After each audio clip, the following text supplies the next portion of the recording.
I'm going to do the self-defense technique, twirling wings, and I'm also going to throw in the extension of twirling wings. Now, wing in Kenpo means bent arm. It doesn't necessarily always mean an elbow. In this case, it certainly does with the twirling wings aspect, although one could argue the bent arm on the vertical outward block would also be part of a bent arm. So this is twirling wings. It's a rear two-hand choke, and it's not just a choke, it's a choke and a pullback.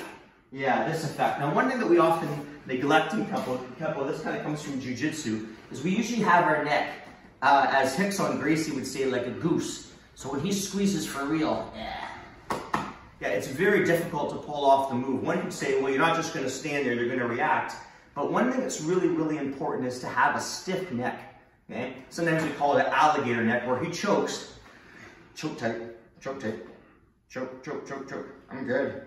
But if my neck is just like this, it becomes much more difficult, okay? So basically, as I'm choked and I'm pulled back, I'm gonna borrow that with the elbow right to the kidney, okay? So I borrow that force, and that elbow connects. Now, here's a common mistake. When I switch the check, or I'll even make a mistake from here, is to have the hand here when I clear. If Evan just bends his elbow, fight's over. He's gonna bust my mouth, bust my teeth, probably get a bloody mouth, okay? So I wanna make sure that on the outside of the arm, that's a rule, I'm above the elbow. So I borrow his force, make my elbow shot, and I switch at his elbow. I'll be gentle, it is a bad elbow.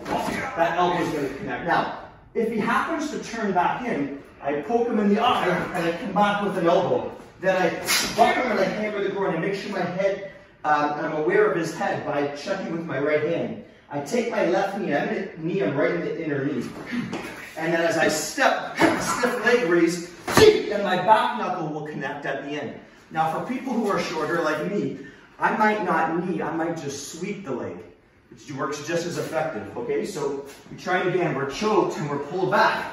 The elbow connects, check, elbow hits. As he turns in, that strike hits, buckle and hammer. Now here his leg's a little far, so I'll just give it a little sweep, stiff, and then hit him with my back knuckle.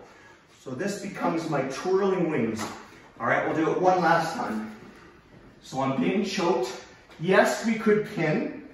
We could pin and bust the wrist as you step back, but keep in mind, you guys, I was grabbed from behind and choked, and I wasn't aware of it. And he's pulling back, and instantly I have to pin. That's a very difficult thing to do. So I'm just gonna skip the pin and borrow the force right into the elbow, bam. So take an angle of least resistance, switch that elbow hits, look at this shot, boom, both connect. Make your hammer, make your knee, and hit him with the back knuckle, and I'm out. And that is twirling wings.